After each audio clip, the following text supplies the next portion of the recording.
Chapter 31 Haarlem.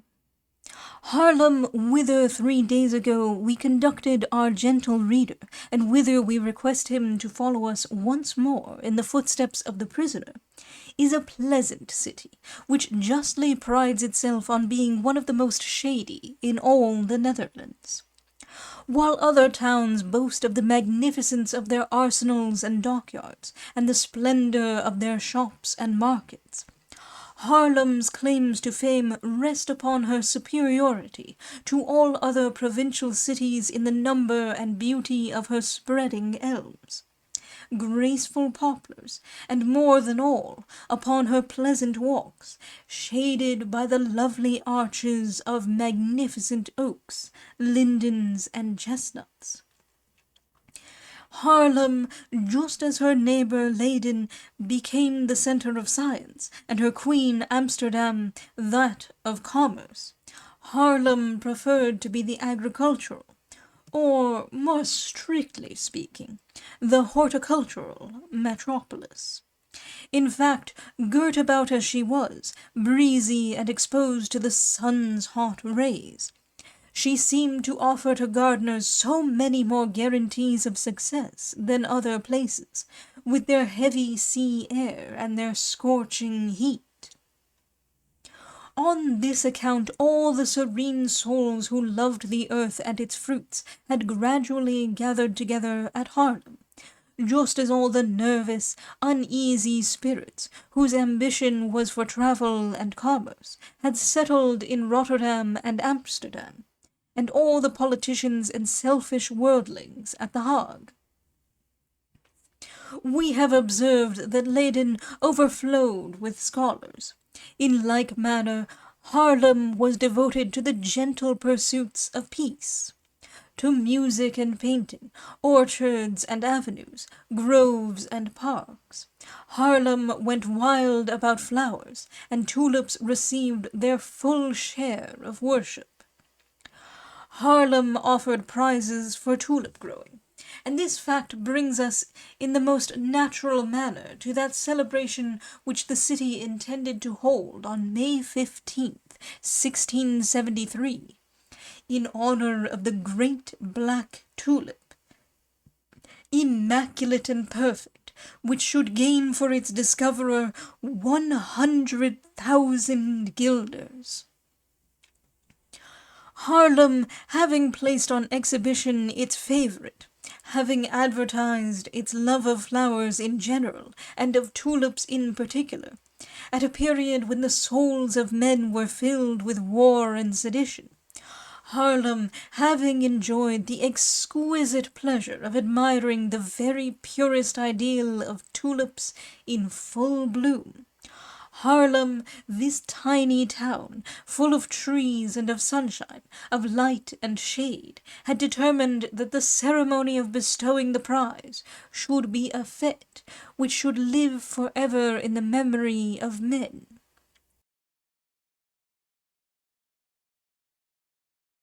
So much the more reason was there, too, in her determination, in that Holland is the home of fetes. Never did sluggish natures manifest more eager energy of the singing and dancing sort than those of the good republicans of the 7 provinces, when amusement was the order of the day. Study the pictures of the 2 Teniers. It is certain that sluggish folk are of all men the most earnest in tiring themselves, not when they are at work, but at play. Thus Haarlem was thrice given over to rejoicing, for the threefold celebration was to take place. In the first place, the black tulip had been produced. Secondly, the Prince William of Orange, as a true Hollander, had promised to be present at the ceremony of its inauguration. And thirdly, it was a point of honor with the States to show to the French, at the conclusion of such a disastrous war as that of 1672, that the flooring of the Batavian Republic was solid enough for its people to dance on it, with the accompaniment of the cannon of their fleets.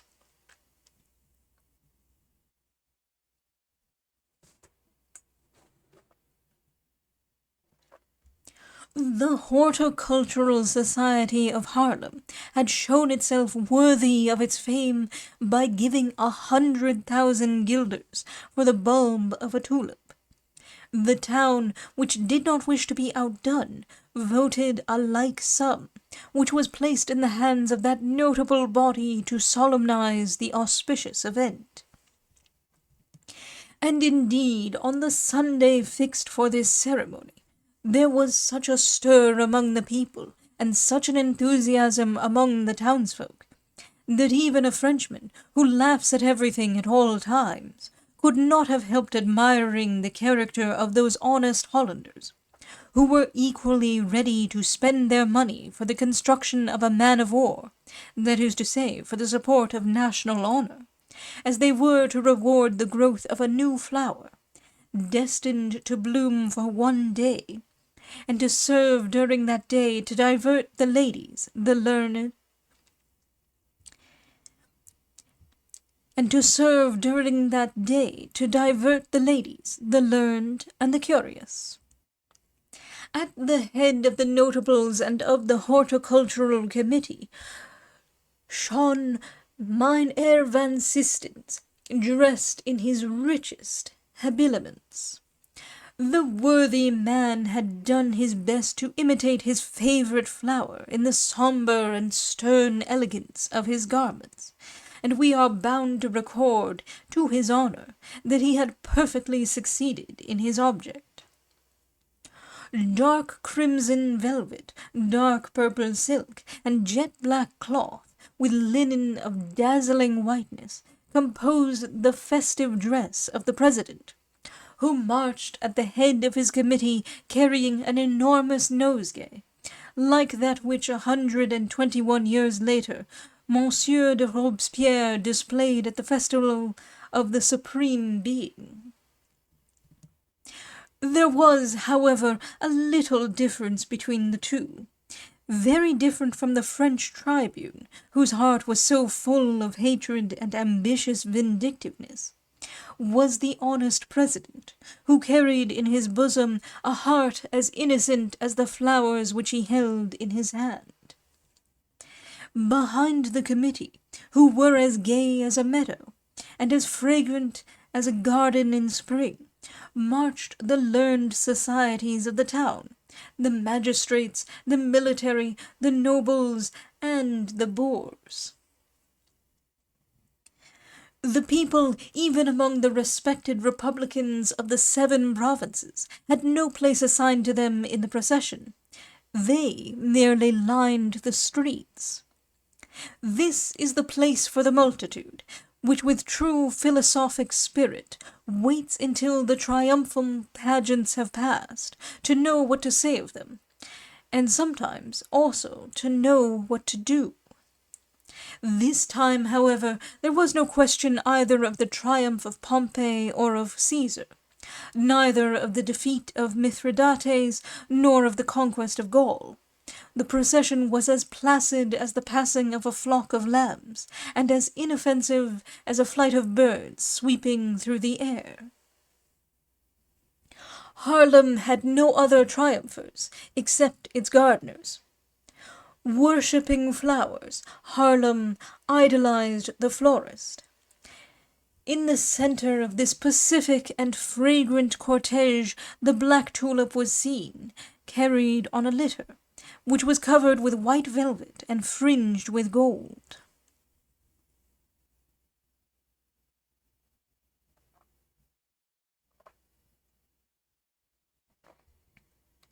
The handles of the litter were supported by 4 men, who were from time to time relieved by fresh relays,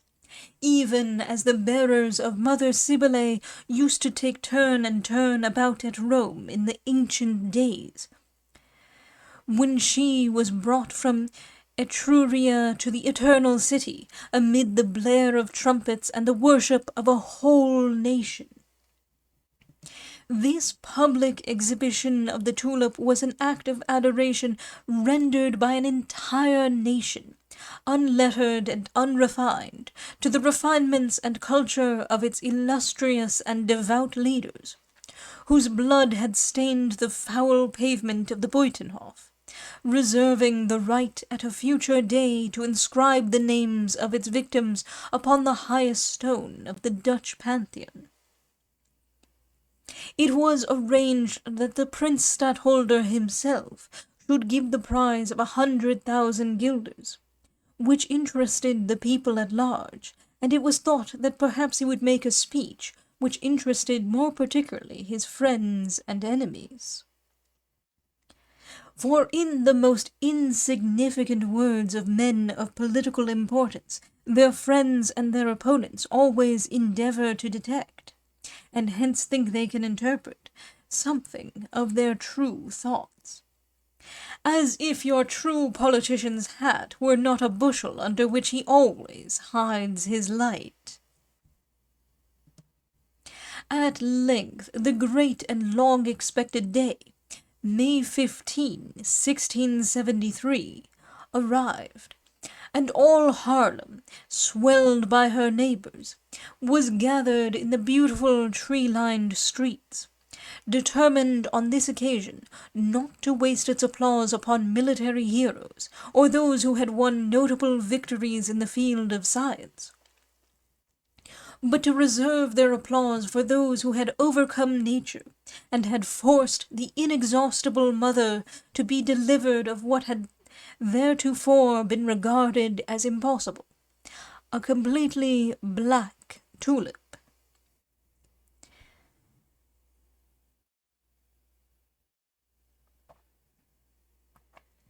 Nothing, however, is more fickle than such a resolution of the people. When a crowd is once in the humour to cheer, it is just the same as when it begins to hiss.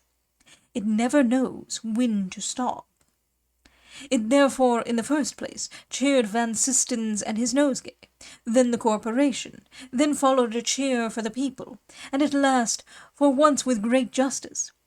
there was one for the excellent music with which the gentlemen of the town councils generously treated the assemblage at every halt. Every eye was looking eagerly for the heroine of the festival, that is to say, the black tulip, and for its hero in the person of the one who had grown it. In case this hero should make his appearance after the address we have seen worthy Van Systens at work on so conscientiously, he would not fail to make as much of a sensation as the Stadtholder himself. But the interest of the day's proceedings for us is centred neither in the learned discourse of our friend Van Systens, however eloquent it might be, nor in the young dandies, resplendent in their Sunday clothes, and munching their heavy cakes,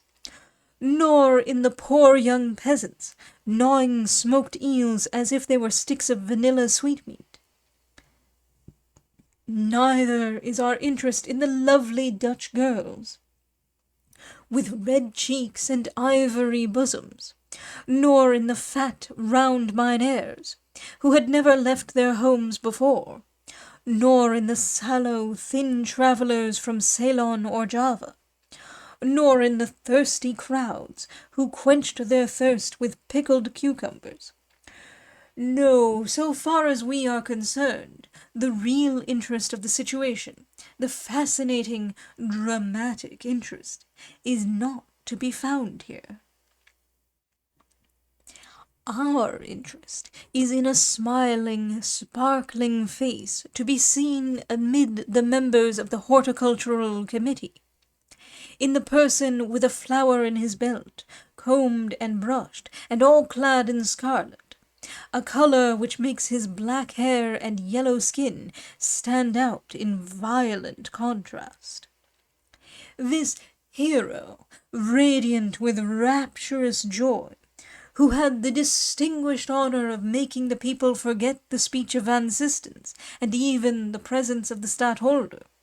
was Isaac Boxtel, who saw, carried on his right before him, the black tulip, his pretended daughter, and on his left, in a large purse, the 100,000 guilders in glittering gold pieces, towards which he was constantly squinting, fearful of losing sight of them for one moment. Now and then Boxtel quickened his step to rub elbows for a moment with Van Sistens. He borrowed a little importance from everybody to make a kind of false importance for himself, as he had stolen Rosa's tulip to affect his own glory, and thereby make his fortune.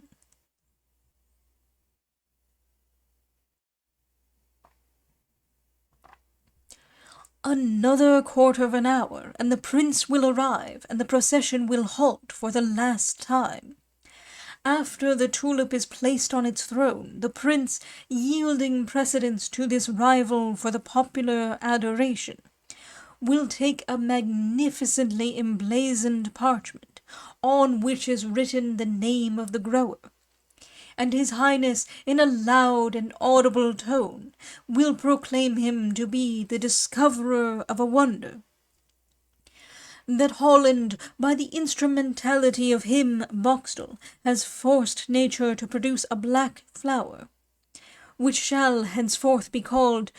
Tulipa nigra boxtelia.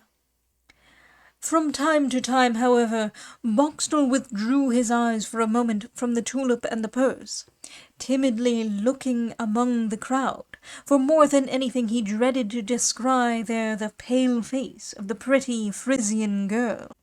She would have been a spectre, spoiling the joy of the festival for him, just as Banquo's ghost did that of Macbeth.